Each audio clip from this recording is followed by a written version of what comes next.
What is going on, ladies and gentlemen, boys and girls, basketball fans around the world? I want to welcome you to From Half Court for today. I am Sean Murphy alongside Marquette's movement shooter and my friend Troy Sergey. Troy, what's going on, man? It's good to see you.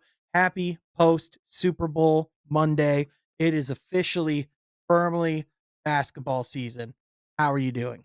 I'm doing well, Sean. You're absolutely right. Today is, I guess you could call it Luka Day. We get to see him debut against the Utah Jazz tonight. I think is that at 10:30 Yep. Eastern time, so that would be 7:30 Pacific time, and we're certainly looking forward to seeing him in the yellow Laker color, right? The The gold and Lakers blue. gold.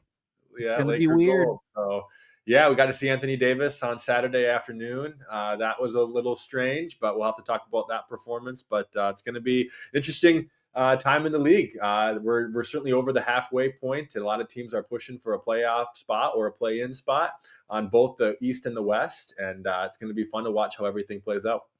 Yeah, a lot of storylines to watch as the season wraps up, and we're certainly going to be covering it here because this is From Half Court, where we talk all things NBA and Pistons basketball. If you like that, be sure you like the video, subscribe to the channel, hit that mother notification bell so you're not missing any of the content. But also be sure you follow myself on X at Sean Half Court. You're not missing any of the content and the coverage that comes from any Pistons games, anything like that. You can also follow Troy at Troy Sergey 44. But Troy, let's get right into it. The Detroit Pistons are firmly in the sixth seed of the Eastern Conference. They are 2 games out of the Milwaukee Bucks in the fifth seed, and they have made some moves at the trade deadline. A lot of people on Twitter are freaking out, going, "Are they going to do something to support Cade Cunningham?" And the answer was yes. They went out, and not only did they not really have to give up anybody, the only player that is no longer on the roster from before the trade deadline is Wendell Moore. The Detroit Pistons got Lindy Waters the third, Dennis Schroeder, and multiple second round picks. They took on KJ Martin to get a second round pick from Philly, and they eventually shipped him along with Josh Richardson, who they had also gotten in a trade over to Utah, all part of the Jimmy Butler deal, which was a massive 4 or 5 team fiasco. Troy, Dennis Schroeder is a Detroit Piston. His first game, he didn't particularly play his greatest game, but I think the things that you saw instantly were his ability to help and organize the offense, to facilitate when Cade Cunningham is not on the court. And the other thing as well is he's a guy that's not lacking in confidence. So even when his shot isn't always going down, when he did hit his first three, it was in a crucial junction of the game. What do you think of the moves that the Pistons have made, the ability to add around the margins of this roster and improve without really giving up any assets? In fact, they gained assets to get better. What were your Yeah. thoughts?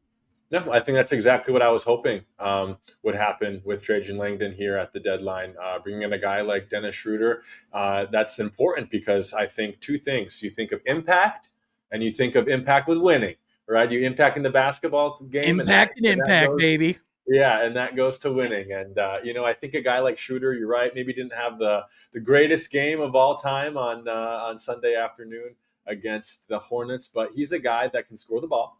He's a guy that can facilitate, as you mentioned, especially when Cade's not on the floor. And I think he's a guy that can get other players involved. And I think he's a guy too that will understand his role as time goes on, right? Mhm. As the season progresses, as he gets more comfortable with gelling with the guys on the current roster, I think he's going to be more comfortable with, hey, coach, what do you need from me?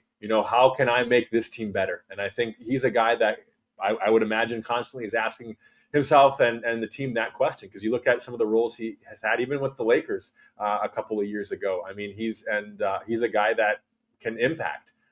He's a guy that can play high quality minutes, and looking forward to seeing him for the remainder of the year and into the playoffs. Yeah, he's unfortunately had a hard time finding a firm landing spot throughout the league, but it's not because of his lack of ability to be a good basketball player. In fact, I think that I would argue the reason why he got moved from Brooklyn is because they were winning too many games. Yeah, Right. for what they Exactly. were trying to do. And in Golden State, I just think the system and the scheme that they run, it just wasn't a good fit with Schroeder. Whereas Detroit, it's much more, pick and roll oriented. It's much more, like kind of freelance. And, Schroeder, someone who he really only had one day to learn the scheme and to really get a hold of what Detroit's trying to do. So I think having the All-Star break to really get acclimated in the city, to spend time, getting in the film room and getting in the gym to, get a better understanding of what his role is. I think we're going to see him really start to, feel comfortable and see some good performances. I also think he's going to really enjoy throwing lobs to the likes of Jalen Duren and Definitely. Isaiah Stewart and some of the other bigs. And another big thing about this acquisition, like an underrated aspect, is Dennis Schroeder spoke of his relationship with Malik Beasley, who is someone he described Malik Beasley as someone that he considers like family, and they actually played together on their time with the Lakers, and so guys that have been teammates before, nice to have that that camaraderie. But I also just think it speaks to the fact that he'll be a good locker room fit too. So overall, you got someone that can contribute. There's not really a risk of messing up what you have going on, and the other thing as well is he's an expiring contract. So let's say it doesn't go well, you have it out, you have options to do other things in the offseason. Right. Exactly. No, I think it's a great pickup, and I think those options at the end of the year are going to be interesting. But he's a guy that, Sean, to be honest with you, I would want to try to keep. I mean, again, we don't really know what now and July looks like with his production, his performance, but I'm confident he's going to have some high impact and I high mean, production nights. he's So certainly he's certainly one of the better backup point guards in the league. And if you can right. get him at a good number in this, in this salary cap market, then I think if he plays well, I think there's a world where he very well could stay in Detroit. Right, right, right. And that excites me. That excites me. Building a Yeah. culture. Yeah, for sure. He reminds me, I mean, he obviously he replaced Reggie Jackson in Oklahoma City. He reminds Definitely. me a lot of the way Reggie played, except, instead of being the number one option, being the number Yeah. one guy, he's properly slotted as as like a backup point guard, a contributor, someone you can play alongside Cade as well. And there's a lot of different combinations you could do with him. And again, he's someone that's been around the league a time or two, so he's familiar with how to get acclimated after a transaction like that. Absolutely. As far as Lindy Waters, he's someone that Trajan said he's a prospect that he's been, really interested in since his time in Oklahoma City. Obviously, he was in Golden State this season as well. He's 27 years old. I think he just gives you someone who's a little bit more of a reliable three-point shooter, than Wendell Moore Mhm. did. He's someone that gives Right. you a little bit, gives you a bit more size as well. I don't really think he's going to play a whole lot, seeing that he's kind of like your end of rotation. As you're getting into this time of the season, you're really getting to, like where your rotation, if anything, is going to shrink going into the postseason. However, it's always important to have an able body. And that's the big thing we talked about before the trade deadline is now that this team is winning, they're going to be more selective with who they bring in with that cap space. And Lindy Waters is not someone who I think is going to be dead weight for this Pistons team. So they got deeper through this deadline, which Mhm. is a good thing, along with the assets for when they do want to potentially make that big move in the future. Yeah, yeah. No, I think yeah, something that we definitely have to understand with this roster and moving forward is you're right. This is the time of year where those rotations shrink. So you bring in a guy like Waters, and yeah, I'm not quite sure how many minutes he's going to get. Even in some of the games where it's fourth quarter and the winner of the outcome. But I'm content, Sean. I'm Yep. content. I was curious to see what was going to go on at the deadline, and I can walk away saying, you know what, my team got better. My team was better. My team is better today than they were a week ago. And anytime you have an opportunity to do that and say that, that's good. Without question. And the other thing I think to consider as well is they really didn't have the ability to move their first round pick because of the fact that it's still tied up, from when they traded a first round pick to the Knicks. It's kind of been moved all over the league. The Timberwolves are actually the team that owns it now via the Julius Randle, Carl Anthony Towns trade. now that the Pistons are going to make the playoffs, that's finally going to convey. So after this season, they're going to have a lot more flexibility as far as with which assets they can actually trade in the future. So, when you're talking about like if the Pistons were to try to have made a big move at this deadline, because I think fans, they see what the Lakers did, they see what the Spurs did, and they see what the Warriors, they see all this change, and they're like, well, we want to go get a superstar. Like, quite frankly, your options of how to do that were quite limited beforehand because you would have had to give up multiple players that you would consider core pillar pieces. Whereas Right. now there's going to be those options. So really it's, the franchises acknowledge it's something that of course they want to do, but it has to be at the right time and it has to be with the right assets because you don't want to leave yourself empty-handed. And we've experienced the dark side of that, Sean. Of we've over the past decade or two, we've made some of those trades that seem so big, and it just doesn't pan out the way that we wanted to. And I think of even at this deadline, obviously the big name going into the deadline post. Luca and AD trade was that Jimmy Butler deal of where is Jimmy going, and he's just a guy that I don't think fits well with this team, right? And you look at some of the other players that were moved, and like a Zach Levine, and it's just like, we've talked about these guys on the podcast before, and it's not the time or the moment of the season to bring in, someone like that, especially giving up the assets that they were probably asking for. So yeah, no, you're absolutely right, Sean. You have to be careful, and you have to be strategic. You have to have a vision that goes beyond this season, because if you don't, yeah, it's very, very easy come deadline time for to make the wrong deal and to put your team into basketball purgatory even another couple years or two. And I just we're in a totally different new season and era of Detroit Pistons basketball, and I trust everyone from the top up running the show here. Speaking of a team that put themselves in basketball purgatory, the Toronto Raptors Yeah. traded for Oh my Brandon god. Ingram at the deadline, which is someone again that has been talked about and linked, potentially to the Pistons for a while. I've been saying since the cows have come home about Brandon Ingram. If the Pistons wanted to get him, they could have done it in June. They could have done it in July.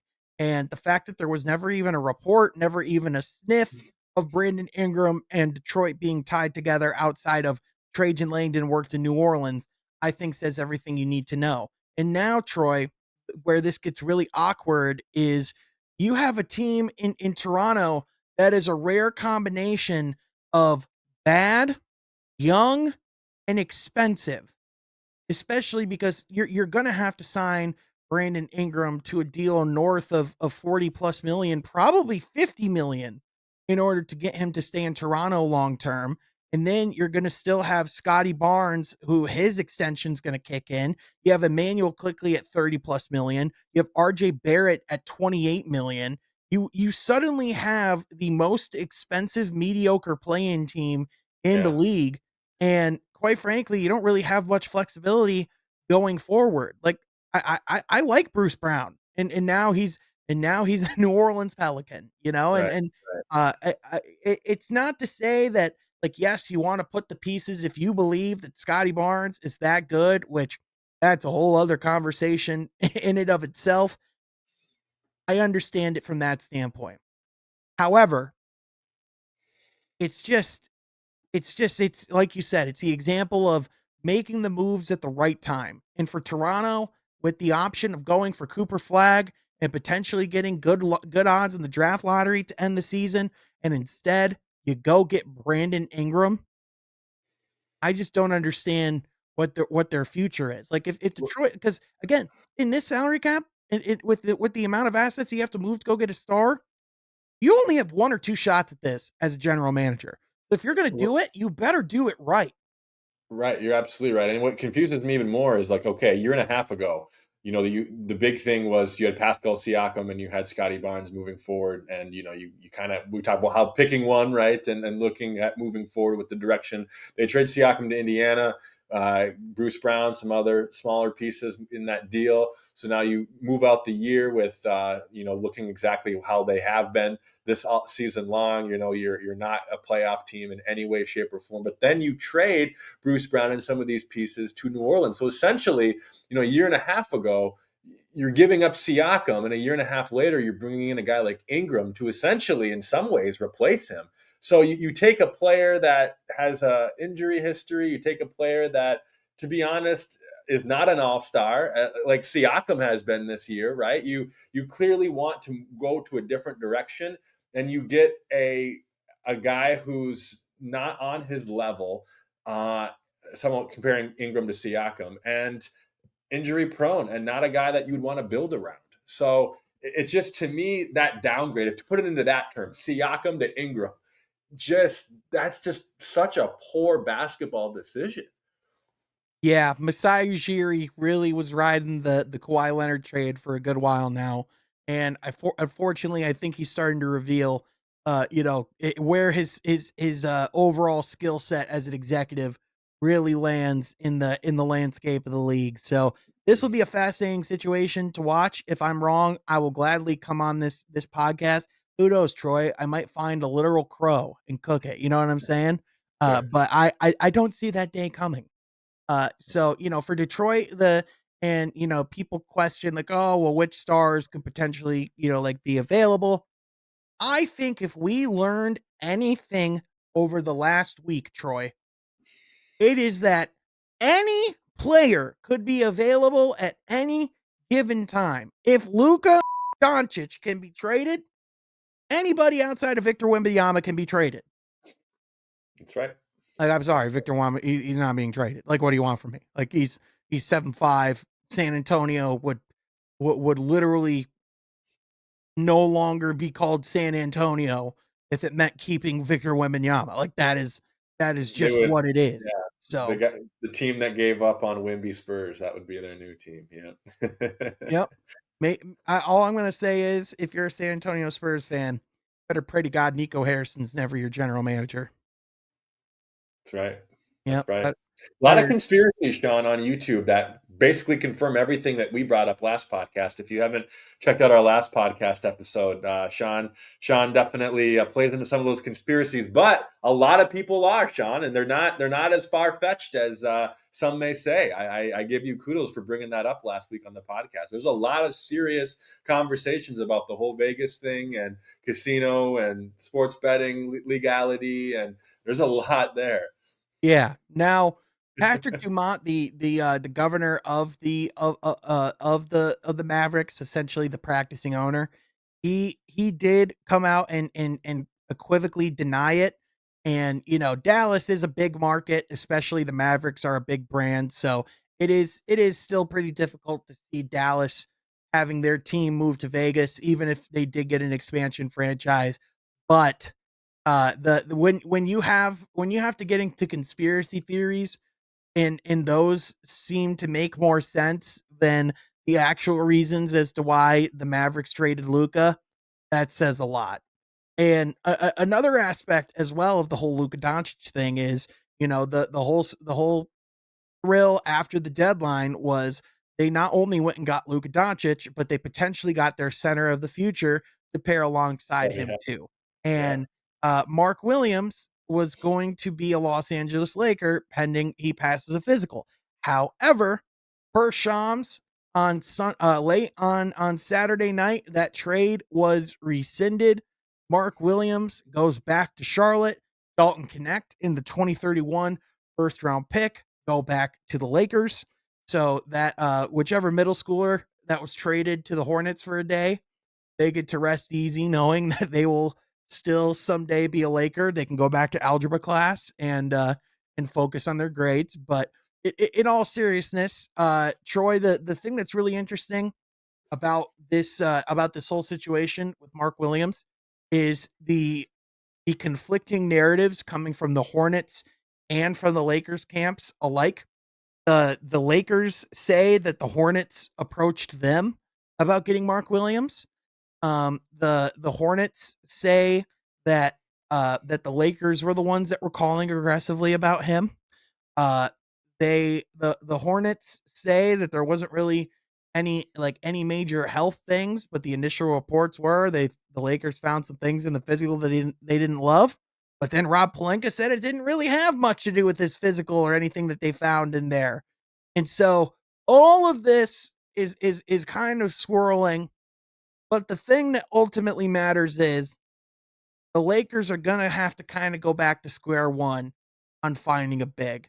I Mhm. personally think they probably saw some stuff with his physical, and I think they knew some of the risks, but I think they really understood the magnitude once they brought him in the building. That's kind of my read on the situation. Troy, do you think the Lakers will kind of look at this as a blessing in disguise one day? Yeah. Because I do think there's a legit chance because they gave up a lot for a guy who's only played 85 games in 3 years.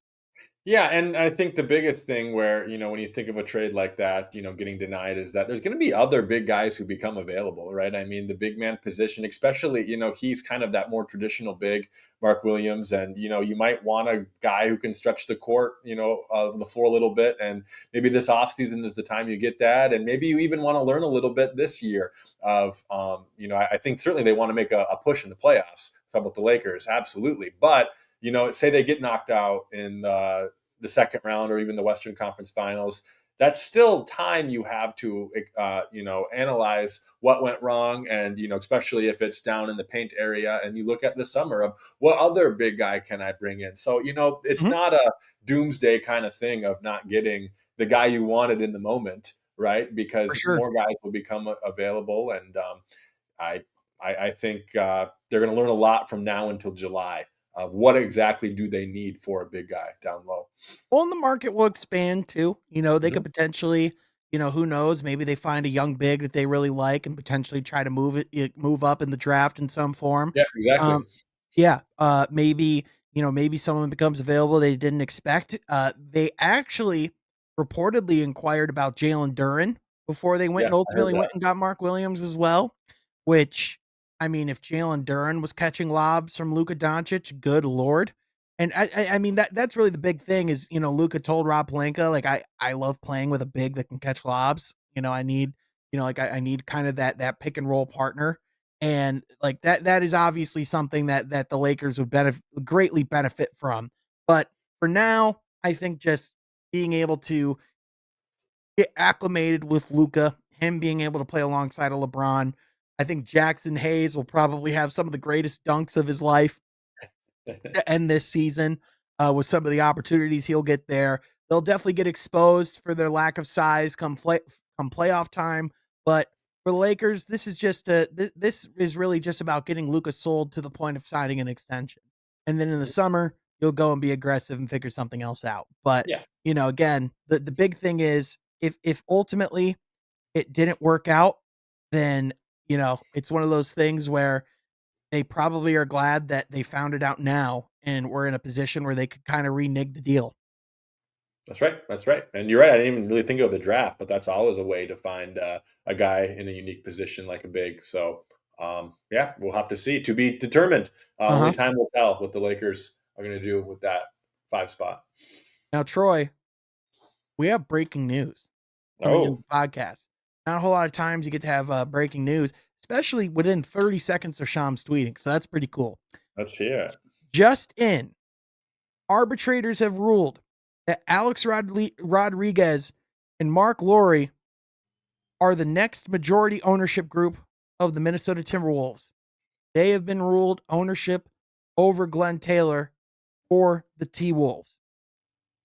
The NBA's Board of Governors now have to approve Lauren Rodriguez, but all signs point towards the ownership battle being over.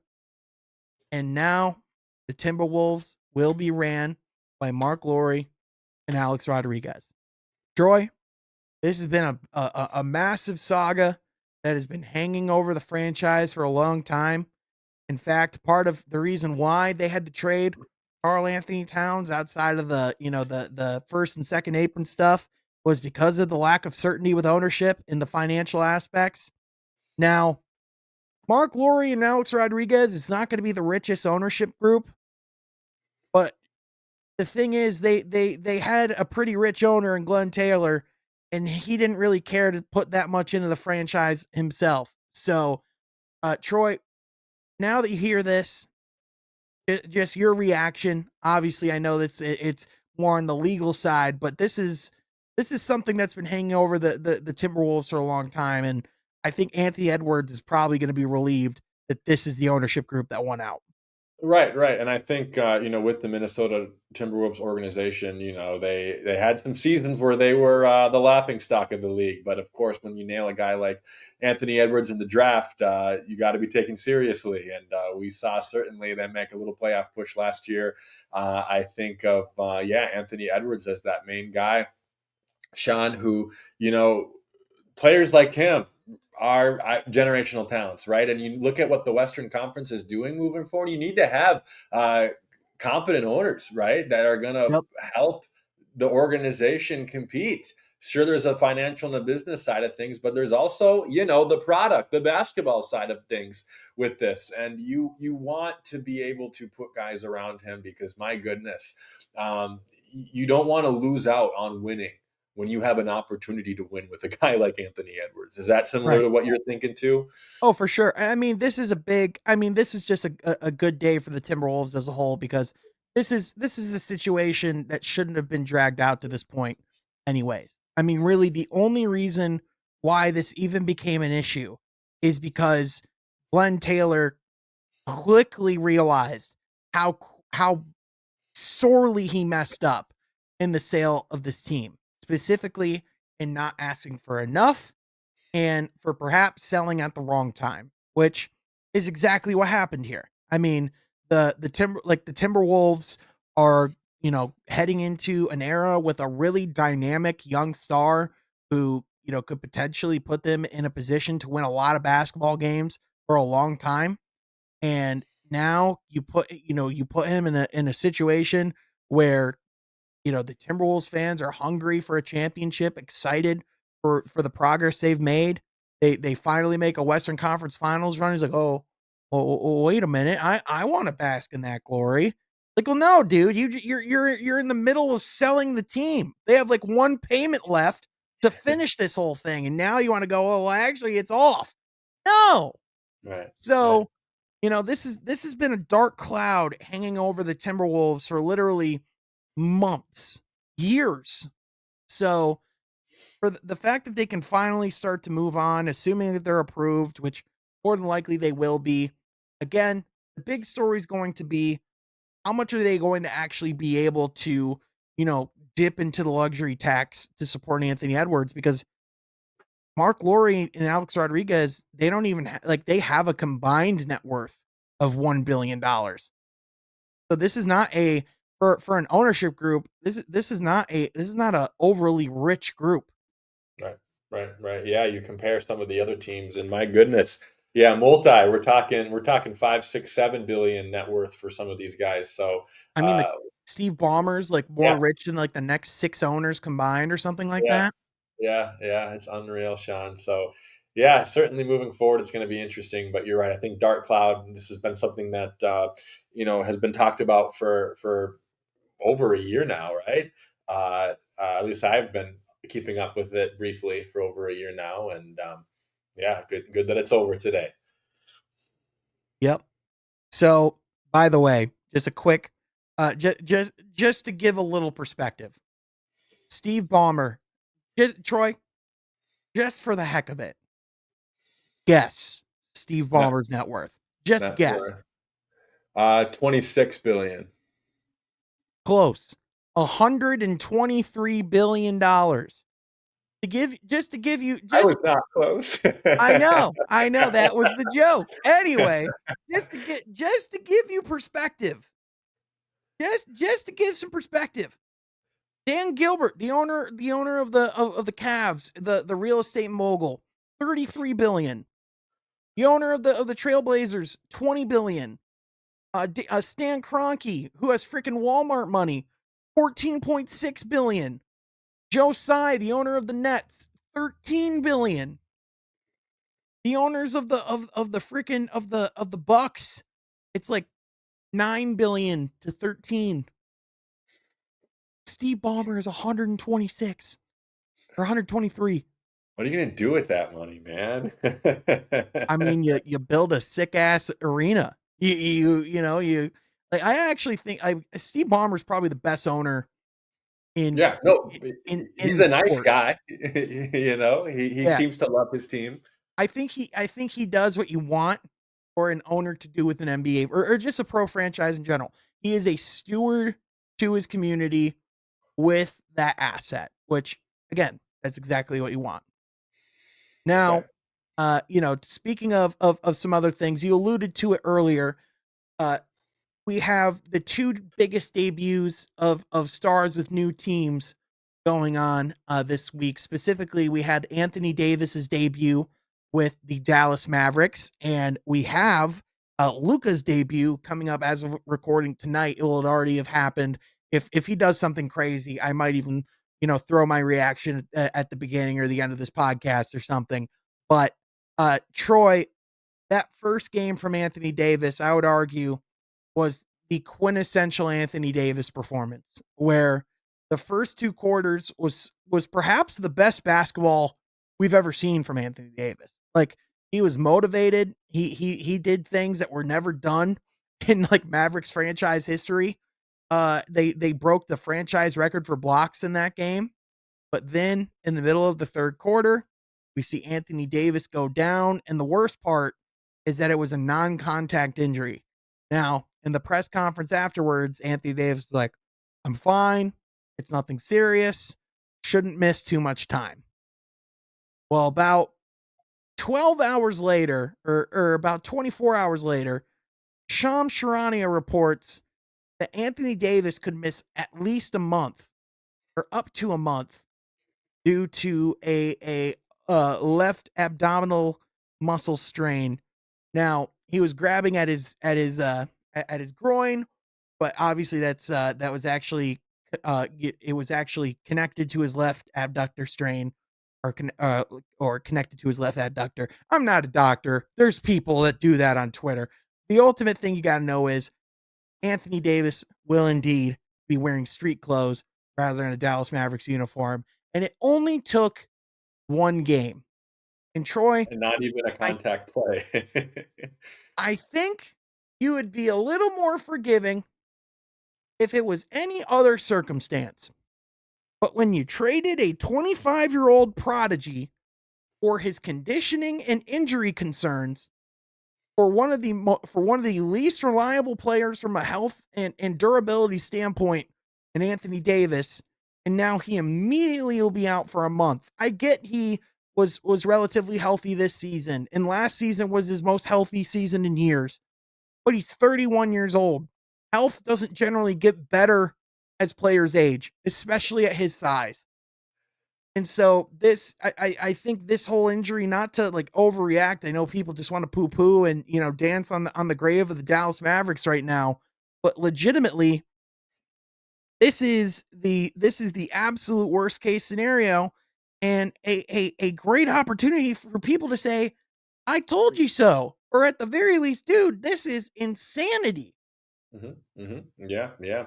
Yeah, no, you're right with, big men. They do not age like fine wine, right? As they get older, they're more prone to some of those injuries, and the list we could go is endless with players. But, yeah, with looking at that first half, Sean, it was great, like you mentioned. I think even that performance that we saw in the first half, that's kinda what I was hoping to see Anthony Davis play in a Lakers uniform, right? I mean, how many times over the past 3 or 4 years, the narrative was this is AD's team.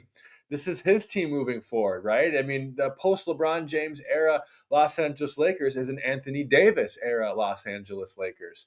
And yeah, to go down in that fashion, you're right. Again, any other circumstance, players get injured all the time, right? It's a man's sport. It's a contact sport. But my goodness, when you trade Luka Doncic, that's a little bit different.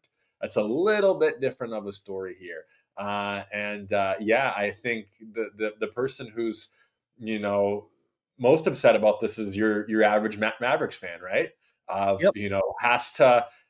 has to move on from Luka, watches a great first half, and maybe even asks himself at halftime, okay, maybe this can work, and then immediately have their hopes and dreams crushed. Oh, completely smashed to smithereens. And, now, like, yes, like the Lakers are probably not in a position to be a whole lot better than the Mavericks are to end this season. But for the Lakers, this is not at all about this season. This is about the next 10 plus seasons. Whereas the Mavericks, this is the reason why this is so devastating is because this could potentially close the the window of whatever title aspirations they had for this season. And now you really only have what, like 2, 3 years left to really maximize whatever this team's ceiling is. And if Right. we're really being honest, that's pretty generous. Especially like, dude, Victor Wembanyama, he's getting older, he's getting better. That roster is getting more competitive. Oklahoma City, they're going to be championship contenders for literal years to come. The Lakers, I don't think they're going to have a hard time adding to their roster going into the offseason. Right, right. Yeah, you hate to give up on a team after one game with their new star. And that seems ridiculous to go out on a limb and say, but when you analyze the Western Conference right now and you see a Wimby, because again, like okay, say AD is in his best basketball physical durable shape come October for the 2025-2026 season. You're not going to tell me that Victor Wembanyama uh, isn't as good of a prime shape as him, right? Meaning like even if you throw out a healthy AD, you still have Wimby right next to you in your own state.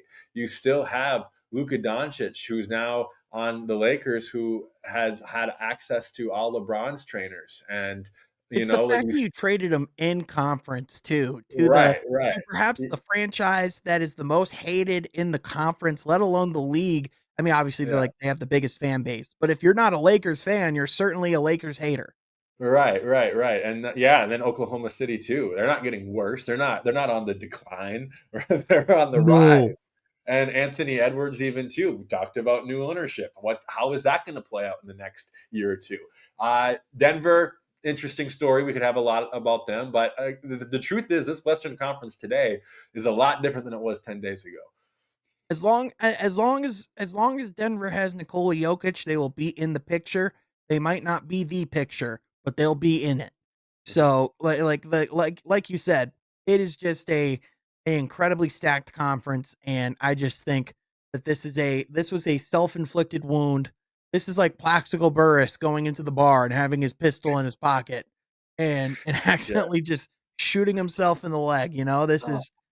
That is the only thing that you can think of. Sorry, Super Bowl on the brain. You think of, you Yeah, know yeah. yeah, My uh-huh. Spartan, my Michigan State Spartan, Yeah, Plaxico I bet Burress. people weren't expecting a Plaxico Burress reference in the year 2025, but here we are.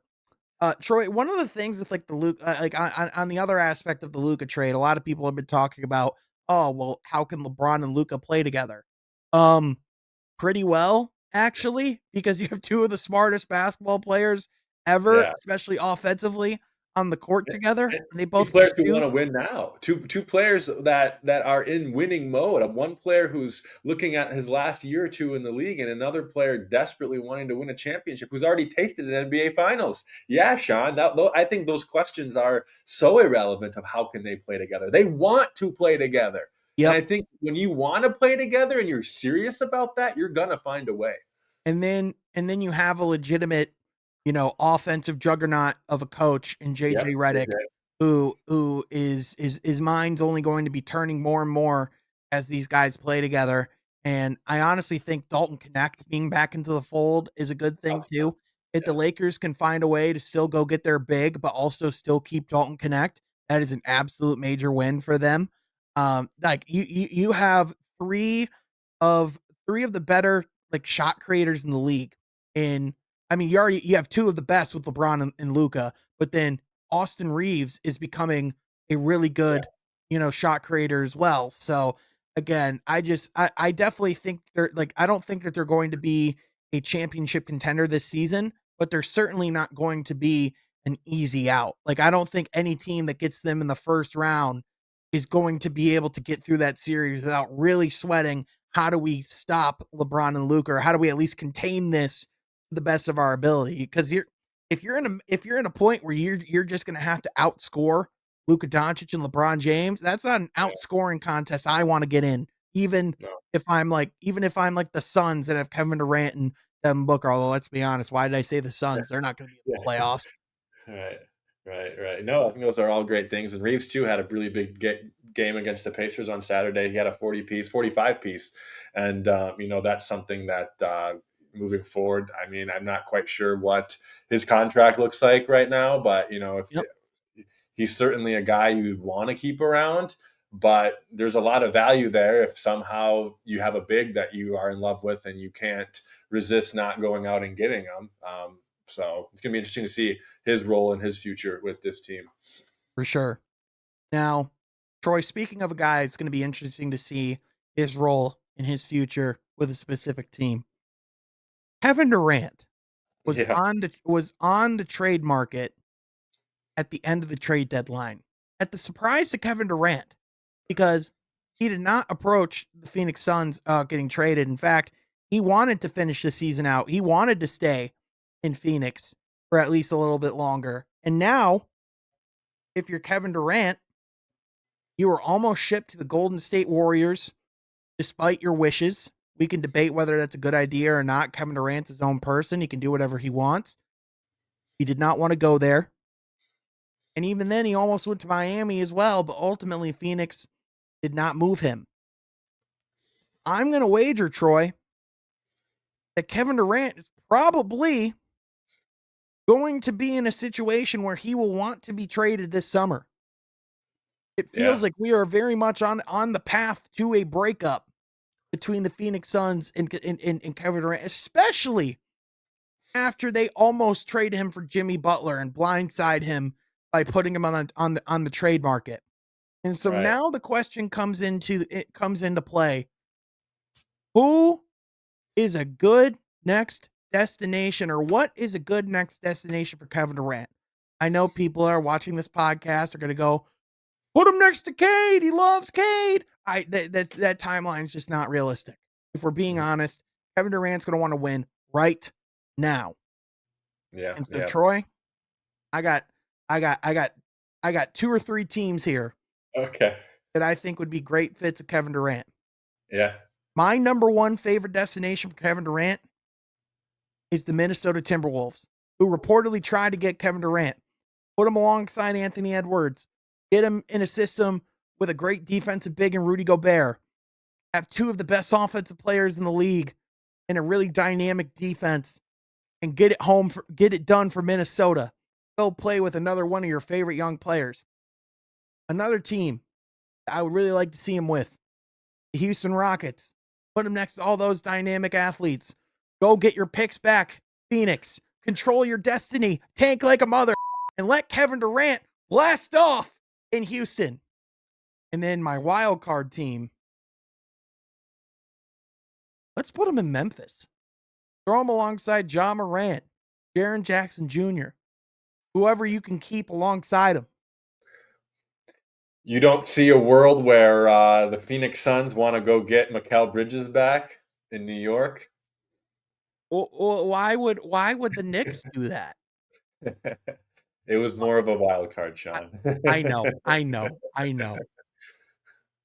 But yeah, no, those are three great destinations. Personally, if I had to pick one, I like that first one the best just because of Edwards, and that makes even the West even more competitive. And yeah, if you are Kevin Durant, I don't think you want to stay in Phoenix. Like there's nothing attractive about that market. When they brought him in 2 years ago out of Brooklyn, sure, Devin Booker was one of those younger guys that you wanted to play with. He was a scoring threat, that a duo, but just with giving up way too much. That contract of Bradley Beal, which we've talked about so much on this podcast, it didn't work. Okay. And it's okay to say it didn't work. But if you are Kevin Durant and you know your years in the league are getting shorter every year, yeah, I think a team like Minnesota to me makes the most sense out of those three. Yeah, I mean, Houston is certainly that one would be a lot of fun as well if he could play alongside like an Amen Thompson. I still think they'd have to get a lot of things figured out, as well over the next year or so. They're kind of a team that's really, I think, starting to come back to earth a little bit too, by the way. I think the problem that we've had with Houston of them not really having a definitive number one or like kind of like a definitive alpha is really kind of starting like really kind of starting to rear its head. And, I don't know if Kevin Durant, I think Kevin Durant at this stage would be the most effective being kind of your second scoring option because Kevin Durant would be the greatest second option in the history of the NBA. Yeah, yeah, yeah, yeah. If he's your second option, that team's a contender. Yep. Yep. Real quick, what do you think Golden State does or how far do you think they go with a Jimmy Butler? Because I do think it is a good pickup for them. I do think they inherently improve. I don't know if this puts them in another finals. I don't think this gets them another championship, but I mean, I like when you talk about like a mutually beneficial partnership. Jimmy Butler is looking to win now. He wanted to get paid. That was a team that was desperate to get better. They wanted to get another star to put alongside those guys. And I mean, when you talk about like guys that are going to be on the same page and are going Yeah. to enjoy playing together, I think Jimmy Butler and Draymond Green were born for each other. Yeah, So, no, yeah, and I think how you said of the Warriors got better, I think is true. But you're right with just what this Western Conference is looking like. I just even with a guy like Jimmy and Steph who have taken their franchises to the finals before, multiple finals before. Yeah, I just don't really see them getting past a team like Oklahoma City, or you name even the next one. I mean, even the Lakers, right? I mean, we don't really know yet fully what the Luca LeBron dynamic goes, but you really like you even think of that in a series, like say that's a second round or even a first round matchup, Lakers and Warriors. I don't think anyone's really picking the Warriors out of there. yep, So, yep. yeah, they get better, but I don't really see them competing for another final, Sean. Well, and here's the truth. It's a competitive big 3. It's also simultaneously an old big 3. Like Very much. they're all in their mid to late 30s. Like Steph Yeah. Curry is going to be 37, like next season. This is getting to a point where these guys are just objectively out of their prime. Mhm. And if they can be as competitive as possible to end, Steph Curry's career in Golden State, I think that's ultimately what it's about. And I think this certainly serves that purpose. And really all you had to give up was, Andrew Wiggins and, a first, which I mean, you gave up some other pieces, but like the crux of it, you gave up Andrew Wiggins. So I think for Golden State, it makes a lot of sense. For Jimmy Butler, I think that's probably the best possible destination he could have ended up in because if he went in Phoenix, he would have just been treading just treading his Oh, yeah. tires. And Absolutely, and absolutely. and as much as I love the enthusiasm of a Matt Ishbia and his willingness to spend and his eagerness to win, I certainly do not question that, but he runs his franchise like a 12-year-old who plays 2K, and it's starting to show. Yeah, yeah, yeah. Another team. I mean, basketball purgatory. At least next year. I mean, that's a phrase I think we can label the Phoenix Suns at this point. Troy, I mean, next year's an understatement. I mean, they literally, unless they somehow get their own picks back, they are screwed. I mean, they just gave up a first round pick to move off of Yusuf Nurkic. Yeah, yeah, And this is a yeah, team that like desperately needs picks. And yeah. so like they did everything they possibly could to try and make this team as competitive as humanly possible. And even then, this is the most expensive roster in NBA history. And And they it's sad. are and they are not even firmly the final play-in team in the Western Conference. Which is so sad because do you remember 2019 and 2020? That team was the worst team in the league, like by far, like not even a 20 win Yeah. team. And then you were able to put out a roster with Devin Booker. You brought in Chris Paul, right? And that team went to the finals, was up 2-0 in the finals. and then ever since, just downhill from there. So you had an extreme high of You looked like worst you were team gonna be in one of the pillars of the West for years to come. right, worst team in the league to a finals team, and yes, one of the bigger pillars in the Western Conference to now not even a play-in team with Kevin Durant, Devin Booker, Bradley Beal. As we've said, basketball is not played on paper. Yep, and I mean, Bradley Beal, his knees might as well be made of paper, and it is just who he is as a player. I mean, who he isn't as a player at this point with the amount of money, with the no trade clause. It absolutely killed whatever potential this team could have had. Yeah, And, just when you're really building on around the margins and are in second apron hell, it's really starting to rear its ugly head there. So yeah, yeah, Troy, this is going to be a fascinating rest of the season to watch. A lot of different teams with a lot of different storylines. I think we're going to see, Atlanta, Trey Young's probably going to be available within the next year or so. The Kings, they're going to have to figure out what in the heck that they're doing. Charlotte, I'm sure LaMelo Ball's not very pleased with all this losing. If they don't go get like a Cooper Flag, make it worth it. I'm sure he could start to get really impatient with the big time. Charlotte Hornets. There is all sorts of things throughout the league, and under like the next big story is starting to simmer under the surface. And the Yeah. second it reveals itself, we're going to be breaking it down right here, baby, and I can't wait. Sounds good, Sean. Yep. Great episode, and look forward to joining you next week. Heck yeah, man. And thank you to those who listen. We look forward to you joining us as well. Be sure you like and subscribe so you don't miss when the content comes out. But we'll catch you guys next time from Half Court. Be sure you subscribe.